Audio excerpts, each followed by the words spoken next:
প্রধানমন্ত্রী তারেক রহমানের নির্দেশে হকারদের স্থানান্তর করা হচ্ছে বলে জানিয়েছেন ঢাকা উত্তর সিটি কর্পোরেশনের প্রশাসক মোহাম্মদ শফিকুল ইসলাম খান। বিকেলে নগর ভবনে হকারদের ডিজিটাল পরিচয়পত্র প্রদান এবং পুনর্বাসন অনুষ্ঠানে কথা বলেন তিনি।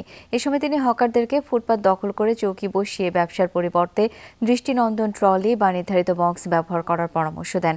চাঁদা দেওয়া বা নেওয়া উভয়ই সমান অপরাধ হিসেবে উল্লেখ করেন তিনি।